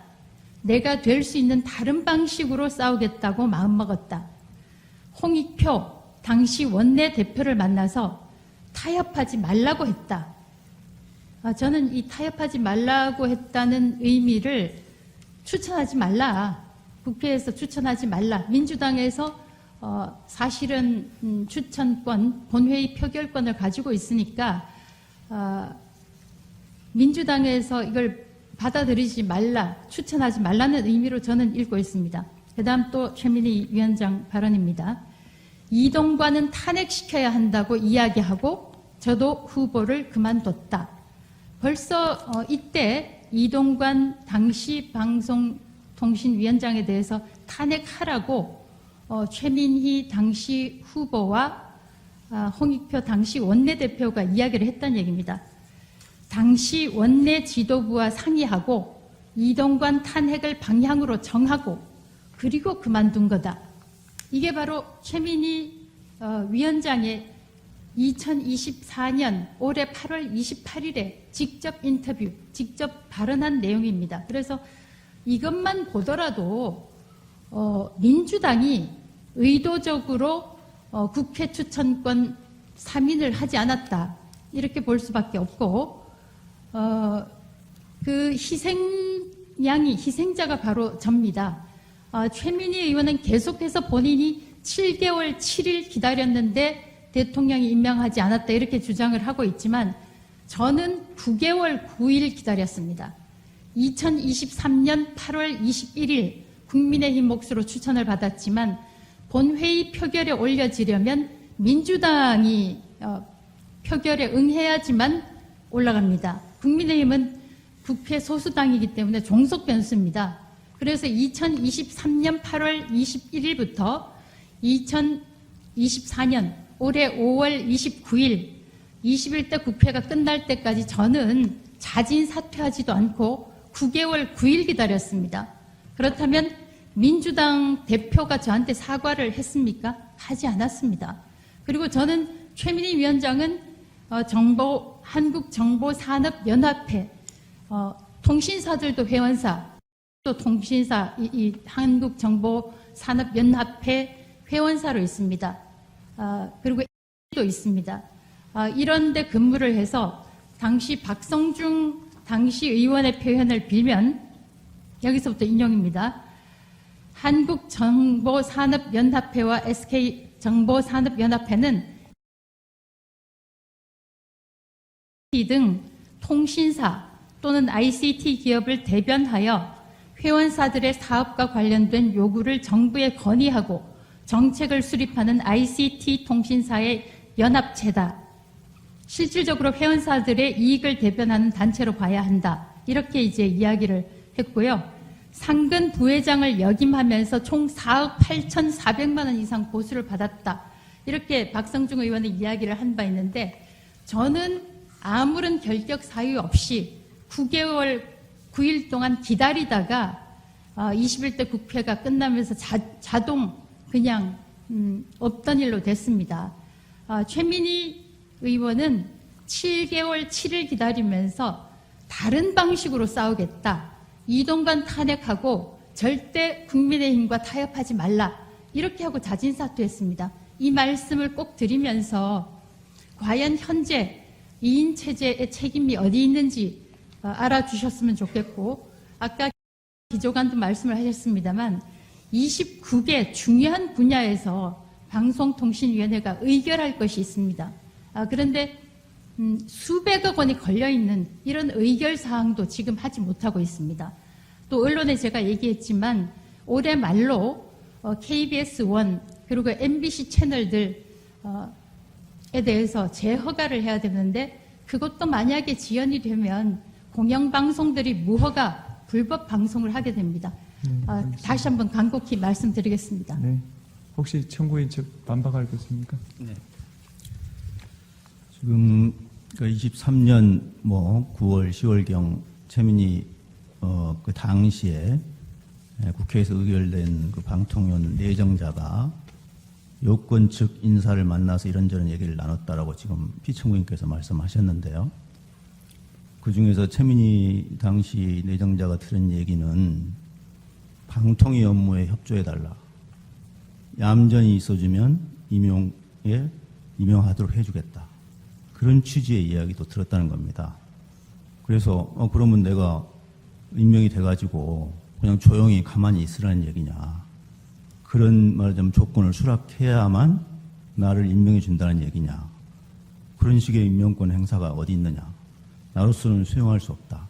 그런 취지의 발언을 회의에서 했습니다. 그리고 방금 피청구님께서 말씀하시는 그 당시에 최민희 내정자가 홍익표 원내대표하고 또 탄핵이니 무슨 그런 얘기를 하셨다고 하는데, 최민희 이 내정자는 당시에 그러니까 국회의원이 아니었고 개인의 그냥 의견을 이야기한 것이지 국회 탄핵 절차 또는 그 방통위원 추천 의결이라는 것은 다양한 말하자면 원내의 사정이 종합돼서 그 결정되는 것이지 최민희 내정자의 개인 의견만으로 결정되는 문제가 아니다라는 것을 말씀드리고 싶습니다. 네.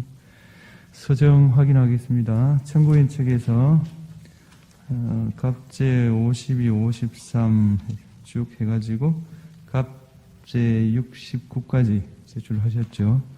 피청구인 측에서 의견은 어떻습니까? 예, 동의하고 입증 취지 부인하겠습니다. 네. 피청구인 측에서 어제 21호점부터 103까지 증거를 제출했습니다. 청구인 측 의견 어떻습니까? 네, 동의하고 입증 취지 부인하겠습니다. 예. 송부 촉탁에 대해서 보겠습니다.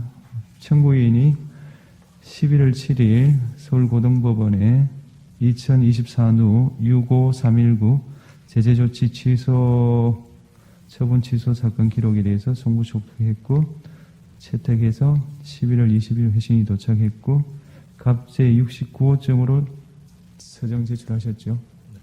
예.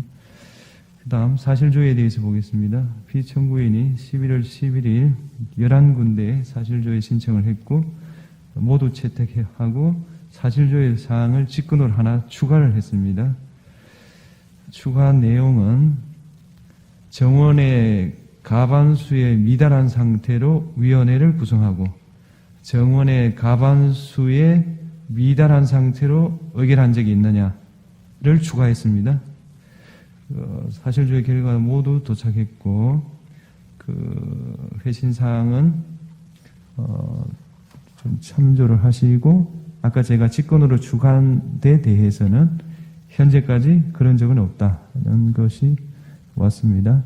그리고 재판부에서 직권으로 11월 21일 방통위에 2인 체제에서 하는 심의 의결의 적법 여부에 대해서 법률 자문을 받은 적이 있다면 자료 전부를 내라 했고 11월 27일 회신이 도착했으며 그 내용은 두 군데 회신 자문 결과 모두 적법하다 이렇게 확인을 받았다는 내용입니다. 특별한 의견이 있습니까? 저희가 나중에 서면으로 그 인용해서 반박하도록 하겠습니다. 네. 네, 특별한 의견 없습니다. 네. 그 다음에 서정 조사를 하겠습니다. 오늘 채택된 갑자 52에서 69, 그 다음 월제 21에서 103까지 다 열람하셨다면은, 재판부와 양 당사자가 열람하는 것으로 개별 서정 조사를 대체하려고 합니다. 어떻습니까? 네, 동의합니다. 예, 동의합니다. 예. 그러면 이상의 증거들은 열람하는 것으로 개별 증거 조사를 대체하도록 하겠습니다. 그 다음에 증거 조사는 마쳤고요.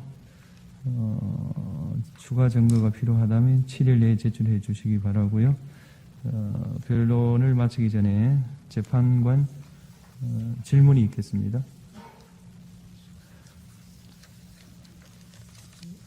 청구인과 피청구인 측에 각각 한 가지씩 질문을 하겠습니다. 먼저 청구인께 질문을 드릴게요. 자, 이 사건은 각 의결의 적법성 여부 관련해서 의견이 팽팽하게 대립하고 있습니다. 청구인은 방통위 심의 의결을 위한 의사 정족수가 방통위법에 정해져 있지는 않지만 민주주의 다수결 원리에 따를 때 2인의 구성원만으로는 합의제 행정기관에 의한 심리를 할 수 없고 최소한 법정 위원수 5인의 과반인 3인의 구성원이 필요하다고 주장합니다. 그런데 각급 합의제 행정기관에 대한 헌법재판소의 사실조회 결과에 의하면 대부분의 경우 의사 정족수를 제적위원을 기준으로 해서 그 과반수 또는 3분의 1 이상으로 정하고 있음을 알 수 있었습니다. 합의제 의결 기관의 경우에는 제적위원 과반수 출석을 의사 정족수라는 것이 일반적이다 하는 주장도 있을 수 있을 것 같습니다. 방통위의 경우 앞서 말씀드린 합의제 행정기관들의 사례들에 비추어 제적위원을 기준으로 하면 제적위원 전원이 출석했으므로 의사 정족수에도 문제가 없다라고 볼 수 있지 않을까요? 방통위의 경우에만 법정위원을 기준으로 의사 정족수를 정해야 되는 특별한 이유가 있습니까?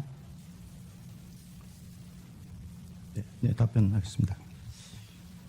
지금 그 직권으로 헌법재판소에서 보내신 그 사실조의 회신을 보면, 의결 정족수만 그 법에 규정된 기관의 경우에도 정원의 과반수에 미달된 인원으로 의결한 적이 없다라고 대부분 거의 모두 제가 보기로는 회신한 것으로 알고 있습니다.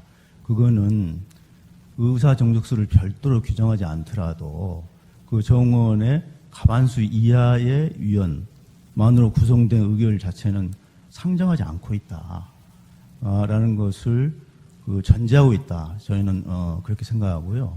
그다음에 이 방통위 같은 경우에도 처음에 설립될 때 그 복잡한 정부안을 마련해서 국회에서 또 논의를 하고 위원 구성이 바뀌고 하는 과정에서 말하자면 여야가 2명, 1명씩 국회가 추천한 3명이 결합돼서 운영하는 합의제 행정기관으로 만든 취지는 당연히 대통령이 지명한 2명만으로 행정을 하라는 뜻이 아니고 국회가 추천한 사람이 추가돼서 같이 논의를 해서 행정을 하라라는 그 취지가 담겨 있습니다. 왜냐하면 원래 정부안은 대통령이 5명 모두 임명하는 것으로 되어 있었습니다. 그러나 국회 논의 과정에서 미국의 FCC 모델을 본따가지고 여야가 3명씩 추천해서 5명의 상임위원을 구성하자라고 돼 있고, 그런 그 설립 취지에 따르면 방통위는 특히나 이 상임위원으로 구성되어 있고 여야가 추천하는 이 형태는 제가 알기로는 방통위하고 방심이 지금 제가 기억하기로는 그 정도입니다만은 특별히 법에 국회의 추천, 여야 또는 국회의장, 국회 상임위원회 추천 이런 그 규정이 법에 명시되어 있기 때문에 그런 추천 권한이 존중되어서 임명되어서 합의 형식으로 운영돼야 된다라는 것이 전제되어 있다고 생각합니다. 예, 거기다가 이제 지난번 의견서에서도 밝힌 바와 같이 그 의사 정족수를 규정하지 않는 이유는 이런 입법자들의 취지라든지 의도를 본다면은 5명은 당연한 걸 전제했기 때문에 의사 정족수를 규정하지 않는 것이라고 사료됩니다. 이상입니다. 네, 그 점과 좀 관련해서 결국 이제 반대 측면에서 그 피청구인에게 물어보는 것인데요. 이제 피청구인은 이제 방통위법에는 의사 정족수에 대한 규정이 없고 제적위원 과반수라는 의결 정족수만 규정하고 있고 이 사건 각 의결은 제적위원 2명의 전원 찬성으로 의결됐으므로 적법하다 이렇게 주장하고 있습니다. 네, 그런데 방금 언급된 그 사실조회 결과에 의하면 제적위원 기준이 아닌 정원, 법정위원을 기준으로 할 때 과반수에 미달한 상태로 위원회가 구성되고 정원 기준으로 과반수에 미달한 상태에서 의결한 사례가 없다는 취지입니다. 이와 관련해서는 위원회의 법정위원회 수에 과반수에 미달하는 제적위원만이 있는 때 위원회의 심의 의결을 하는 것은 합의제 행정기관의 운영 원리에 부합되지 않는다는 것을 반증하는 현상이다라는 주장이 있을 수 있는데 이 점에 대한 피청구의 의견은 어떻습니까? 예, 방통위법을 제정할 때 정부안은 원래 5인 다 대통령이 임명하는 것으로 정부안을 냈습니다. 그런데 국회 논의 과정에서 대통령이 2명을 임명을 하고 3명은 국회에서 추천하는 사람을 대통령이 임명하는 식으로 이렇게 됐는데 2003년 8월 이후로는 2인 체제 또는 1인 체제가 됐음에도 불구하고 지금 국회가 추천을 하지 않아서 이런 사태가 발생한 것이고 야권 추천 1명이 있었다. 지금 2인 체제에서 5명 중 제적 2인 2사람이 의사가 합치돼서 심의 의결한 것이 위법이다라고 청구인은 주장하는데 야권 추천 1명이 있어서 3인인 경우에 그렇다 하더라도 3인 중에 2 플러스 여권 2인, 야권 1인 하면은 의결되는 것입니다, 이게. 그리고 여권 인사가 1명 더 있어서 3인이다. 그러면 3인이 5인 중에 3인이면 과반수가 넘고 3대 0으로 되더라도 의결이 되는 것입니다. 그렇기 때문에 지난번에 그 소장님께서 공공기관장의 임기와 대통령의 임기가 불합치하는 경우에 문제와 비슷한 경우처럼 정권이 바뀐 경우에 여야가 바뀌고 해서 임기가 불일치하는 경우에 어떻게 강제적으로 임기제와 방통위 문제 같은 이런 문제가 발생하는 것을 어떻게 하면 좋겠느냐 하는 말씀하셨는데 그것은 자진 사퇴하는 한상혁 위원장처럼 계속 근무한 분도 계셨지만 미국에서도 관례적으로 사퇴하는 것으로 알고 있고 강제적으로 사퇴하는 경우에는 직권남용죄 등의 문제가 있기 때문에 자연스럽게 순차적으로 바뀌는 것이 저는 임기제에 맞다고 지난번 의견서에서 제출한 바와 같습니다. 이상입니다. 지금 말씀하신 그런 답변 중에 어떤 정치적인 이유 또는 왜 2명이 남을 수밖에 없었는지에 대한 그런 이유를 배제하고 그냥 절차법적으로만 그 정원이 있는 경우에 그 정원의 과반수에 미달하는 사람만으로 위원이 존재하는 경우에 그러한 상태에서 의결을 해도 절차법적인 문제가 전혀 없겠느냐. 그것이 이제 합의제 기관이 기본적으로 운영된 원리는 민주주의 다수결 원리에 기반한 것일 텐데 그 원리와 관계없이 과반수 미달하면 경우에는 이번 사태와 같이 그런 특수한 사정이 있는 경우에는 언제나 과반수 미달 상태에서 의결을 할 수 있겠느냐 그걸 여쭤보는 겁니다. 네, 그것이 정당한지. 여기 그러면 2023년 8월부터는 방통위는 개점 휴업 상태고 문을 닫아야 되는 겁니다. 뭐 정치적인 이유라서기보다는 네. 2인만으로도 최소한 숨을 쉴 수 있도록 만들어 놓은 것이 제적이라는 것입니다. 그래서 정원이 5인이라 하더라도 제적 과반수라는 의미를 둔 이유가 국회가 추천하게 되어 있지만 국회 추천이 없더라도 2인만으로라도 이 합의체 기구가 운영될 수 있도록 한 것이 방통위법의 제정 취지라고 생각합니다. 알겠습니다. 그러면 예, 당사자에게 공통적으로 질문을 하겠습니다. 그 주제는 2인 체제의 심의 의결이 위법하다고 가정하고 파면할 만큼 중대하냐는 겁니다.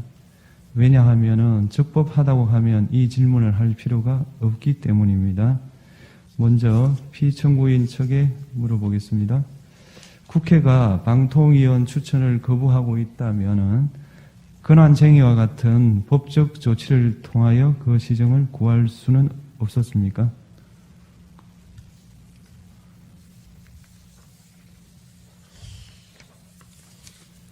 그 점은 제가 생각해보지 않은 점이라서 차후에 서면으로 제출하겠지만 행정부에서 국회를 상대로 상임위원 추천을 해달라고 아까도 증인이 나와서 2023년 3월, 7월, 11월, 올해 7월 4회에 걸쳐서 요청을 한 바 있는데 행정부에서 국회에다가 자기 구성원들을 추천해 달라고 권한쟁의를 한다라는 것은 선뜻 채택하기 어려운 방법으로 생각됩니다. 그 점에 대해서는 추가로 제가 검토를 해서 서면으로 제출하겠습니다. 네, 알겠습니다. 피청구인은 박문진 이사, KBS 이사의 임기가 만료되는 점을 들어서 이사 선임 의결이 시급하다 이렇게 주장을 합니다. 그런데 두 기관의 경우 이사의 임기가 만료될 경우 직무대행자 규정이 있으므로 이사진의 공백 상태는 상정할 수 없다고 생각합니다. 그렇다면은 피청구인이 취임 당일 박문진 KBS 이사 교체를 통해서 공영방송을 장악하려는 의도에서 위험을 무릅쓴 것으로 평가될 여지가 생깁니다. 그에 대한 책임을 져야 하는 것은 아닙니까?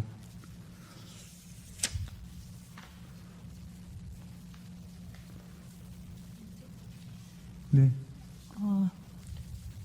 KBS 이사회와 박문진 이사회 구성과 관련해서는 전임 위원장들 이동관 위원장, 김홍일 위원장, 전임 위원장 때부터 쭉 일정이 절차가 진행이 되어 오고 있었습니다. 아까 언급된 대로 83명에 이르는 그리고 EBS도 마찬가지입니다만 83명에 이르는 인사들이 신청을 했고 그 절차를 기다리고 있던 상황이었습니다. 물론 사회적으로는 취임 첫날 그렇게 할 필요가 있었겠느냐, 긴급성이 있었겠느냐 이렇게 질문을 하기도 하십니다만 그것이 7월 31일이든 8월 1일이든 아주 긴급하게 저희가 결정해야 될 사항이라고 저희는 생각했고 쭉 진행해 오던 절차였기 때문에 저희는 그 절차에 따라서 진행을 하는 것이 마땅하다고 생각했습니다. 물론 지금 소장님께서 말씀하신 대로 예를 들어서 박문진의 경우에는 후임 이사가 선임이 되지 않을 경우 현재 이사가 계속 할 수 있다라는 그 규정을 말씀하실 수도 있겠지만 굳이 현재 이사가 계속 할 수 있을 만한 당위성보다는 임기가 다 된 이사를 선임하는 것이 마땅하다 그렇게 판단했습니다. 네, 그렇다면 그렇게 생각하셨다면 방통위가 위임 체제에서 한 결정에 대해서 서울행정법원이 집행정지를 했고요. 그 다음에 행정처분이 취소된 사례도 있습니다. 제가 확인한 것만 해도 총 3건인데 이에 따른 이 결론이 어떻게 될지는 모르지만 이에 따른 사회 경제적 비용은 누군가 지불해야 되는 거 아닙니까?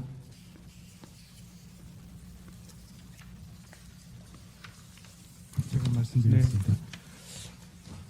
박문진 이사 임기가 8월 12일인데 7월 31일 날 임명된 당일날 박문진 이사를 임명한 것이 문제라고 하시는데 그러면 2, 3일 있다가 선임하면 그게 더 큰 문제가 됩니까?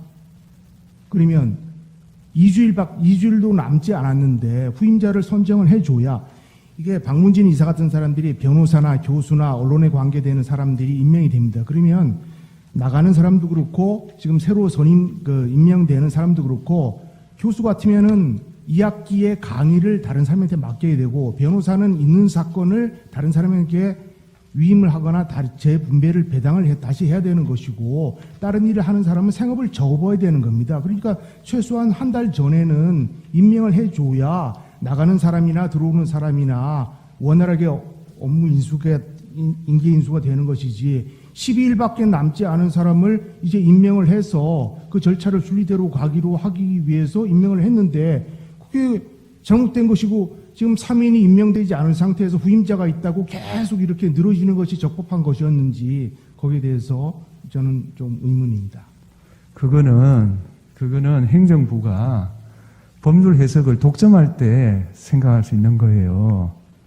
법률에 대한 해석이 행정부 다르고 국회가 다르잖아요. 그런데 그에 대한 최종 권한은 법원이 갖고 있는 거 아니에요. 근데 법원에서 적어도 1심 판결에 의하면 2인 체제 의결이 위법하다는 거예요. 그렇다면 위법한 걸 함으로 해서 취소되고 2심 대법원까지 감으로 해서 방통위원회 구성이 빨라지는 게 아니고 더 늦어져요. 그거는 생각 안 하십니까? 남부지법에서는 2인 체제가 적법하다는 판결도 나온 바가 있습니다. 그렇기 때문에 그 판결에 대해서는 여러 가지가 있는 걸로 아는데 예를 들면 서울고등법원 2024루 1120호를 보면 이렇게 돼 있어요. 피청구인이 유리하다고 낸 판결이에요. 의결 정족수를 충족한 것으로 보인다라고 하면서도 뭐라고 사족을 달았냐 하면 1인 그 합계 3명의 제적위원이 최소한 요구되는 것으로 해석될 여지도 없지 않아서 2인의 의결로 행해진 이 사건 처분의 절차적 위법성이 문제될 여지가 있다. 그렇지만 이거는 본안에서 심리할 문제다. 이렇게 결론을 맺었어요. 네. 그죠? 네. 그렇다면 왜 그런 위험을 무릅쓰냐는 거예요. 제 질문은. 행정처분이라는 게 더욱이 방송에 관한 정책이라는 거는 누적적으로 개성적으로 쭉 가야 되는 것이지 어떤 진영에서 이렇게 갔다가 어떤 지정에서 이렇게 갔다 왔다 갔다 그게 국가냐 이 말이에요. 제 질문은 그걸 말하는 거예요. 그게 국가냐? 국가는 단일한 거 아니냐 이렇게 묻는 거예요. 한번 검토를 해보시고요. 청구인 측에도 질문을 좀 하겠습니다. 지난번에 물었는데 제가 좀 편견을 갖고 있는 것처럼 그렇게 하는 것도 있는데 그렇지는 않고요. 타당한 결론을 도출하기 위해서 질문하는 겁니다. 그냥 2인 체제가 위법하지만 방통위 추천을 회피한 국회에도 책임이 있는 것으로 생각할 수 있습니다. 그렇다면은 책임이 있는 당사자가 상대방의 잘못만을 들어 파면을 청구하는 것이 상당하나요? 네. 이제 저희 국회의 입장에서는 지난번에 정청래 법사위원장께서 말씀하셨지만 국회의 책임이 전혀 없다라고 이야기하지는 않고 있습니다. 국회에도 추천할 책임이 있고 추천을 하기 위해서 나름대로 노력을 해왔다라고 이야기할 수 있고요. 다음에 이제 국회 추천이나 선출이나 임명동의나 이런 것들이 원내의 교수단체들 간에 다양한 논의가 있어야 되고 또 대통령의 임명권과의 관계도 생각을 해야 되고 그런 국회라는 말하자면 이 기구 헌법기관 자체가 그런 절차와 과정이 필요한 기관일 수밖에 없다. 그런 측면에서는 국회의 어떤 자율성, 자율권을 존중해야 될 영역이 아닌 것인가. 추천하는 경우에 언제까지 추천해야 된다. 어떤 방식으로 추천해야 된다. 이런 내부 규정이 법에 전혀 없습니다. 물론 그렇다고 해서 국회가 그냥 손 놓고 있어야 되느냐. 그건 물론 아닙니다. 아니지만 아주 극단적인 경우를 제외하고는 정말 국회가 헌법상 법률상 책임을 정말 방기했다라고 누구나 인정할 수 있는 정도가 아닌 그런 상황이라면 국회가 추천을 조금 지연시켰다고 해서 국회의 책임을 묻는 것은 그게 국회만의 책임이냐라는 측면 외에도 조금 국회의 어떤 자율권, 헌법이 보장한 자율권을 존중하지 않는 것이 아닌가라는 우려가 있습니다. 예, 두 번째 질문을 하겠습니다. 방통위는 2인 체제의 결정의 위법성 여부에 대해서 자문을 거쳤고 적법하다는 회신을 받았습니다. 그리고 이에 관한 법원의 판례가 없었던 것으로 보입니다. 그런 상황에서 2인 체제에서 결정을 한 피청구인의 행위를 가리켜 파면할 만큼 중대하다, 위법이 있다 이렇게 평가할 수 있습니까? 저희는 중대하다고 보고 있는데요. 왜냐하면 이게 피청구인이 처음 맞는 상황이 아니고 그 이전에 이동관, 김홍일, 이상인 직무대행 그 경우에도 모두 그 탄핵소추 발의 안에 2인 체제의 의결이 위법하다, 중대한 위법이다라는 내용이 포함되어 있었습니다. 그러니까 이런 사실을 피청구인이 아주 잘 알고 있었고 그렇기 때문에 본인도 서면에서 이야기했지만 언제 탄핵당할지 모르니까 그냥 이건 해쳐야 된다. 뭐 좀 속된 말로 말씀드리면 그런 생각으로 임명된 당일날 강행을 했는데 그것은 결국 의도적으로 말하자면 공영방송을 장악하기 위한 의도를 가지고 강행한 것이다. 이건 너무 중대한 위법이 아닌가. 예를 들면 여유를 갖고 임기가 아직 남아있기 때문에 더 여유를 갖고 뭐 여당 쪽에도 대통령실에도 임명을 좀 촉구를 한다든지 좀 기다려 본다든지 직무대행 기간도 있고 후임자가 임명될 때까지 계속 일을 할 수 있기 때문에 당장 MBC나 KBS 운영에 당장 문제가 생기는 것도 아닌데 피청구인으로서는 그런 노력, 그런 절차를 전혀 거치지 않고 아예 의도적으로 그걸 무시하고 강행했다는 것은 너무 중대한 위법이 아닌가 저희는 그렇게 생각하고 있습니다. 제가 예. 말씀드리겠습니다. 거기다가 이제 방송통신위원회에서 자체로 그 법률 자문을 얻은 거는 좀 신빙성이 좀 떨어진다고 보고요. 그렇다면 국회에서도 한번 법률 자문을 별도로 구해서 그 부분에 대해서도 좀 제출하. 아니요, 그거는 그 의미로 하는 건 아니고요. 네. 판단은 우리가 합니다. 네. 근데 피청구인 입장에서 어떤 행위를 하기 전에 판단에 이르게 된 과정이 사회통념상 받아들일 수 있는 범주 내에 있나 밖에 있나를 판단하기 위해서 법적인 자문을 거쳤냐라고 질문한 겁니다. 지금 와서 어떤 결론이 난다는 거와는 상관이 없는 거죠. 그다음에 세 번째 질문입니다. 2인 체제에서 한 의결이 위법하다면은 서울행정법원이 이를 취소하거나 또 방통위가 5인 체제를 완성하여 직권으로 취소함으로써 헌정 질서는 상당 정도 회복될 수 있는데 피청구인의 파면까지 나아가야 합니까?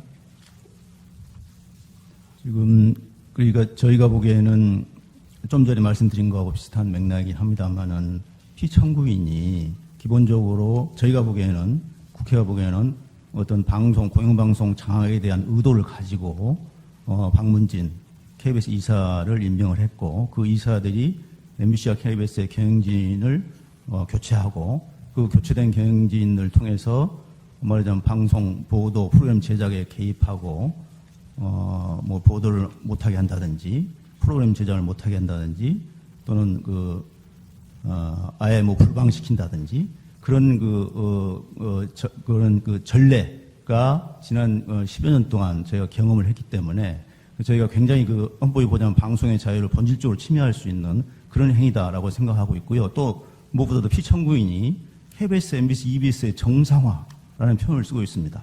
그럼 본인은 기본적으로 현재 KBS, MBC, EBS가 비정상이다라고 생각하고 있다는 것인데요. 정상, 비정상은 누가 판단합니까?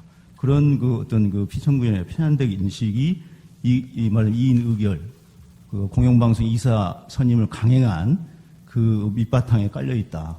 저는 그렇게 생각하고 있습니다. 예.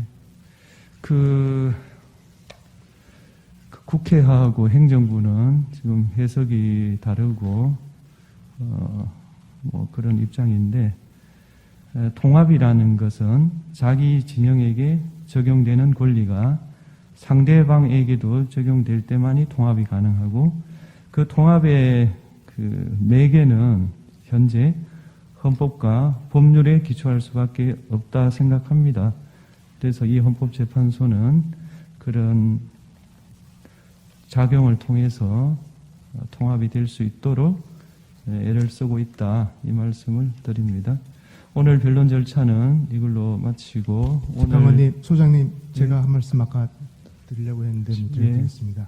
방통위에서 내부 자문을 거쳐서 몇 군데에서 아마 2인 체제가 위협하지 않다라는 그러한 법률 자문을 거쳐서 그에 따른 조치를 취한 것으로 보이는데 이에 따른 명백한 판결은 없다 하더라도 국가배상법에 의하면 공무원이 법률 행위를 함에 있어서 내부 전문가로부터 의견을 거쳐서 한 경우에는 국가배상 책임이 인정되지 않는다라는 그런 판결이 있음을 제가 지난번 의견서에서 제출한 바 있습니다. 네.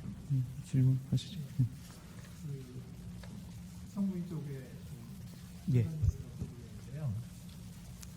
지금 그 전에 그 위원장이었던 그 이동관 위원장이 이제 탄핵소추안 발의 후에 자진 사퇴했고요. 그리고 이제 그 다음 위원장이셨던 김홍일 위원장도 탄핵소추안 발의 후에 자진 사퇴하셨고, 이제 그 다음에 이제 그 직무대행자로 일을 했던 이상인 직무대행자도 탄핵소추안 발의 후에 자진 사퇴하셨어요. 그런데 이제 그 지금 피청구인의 경우는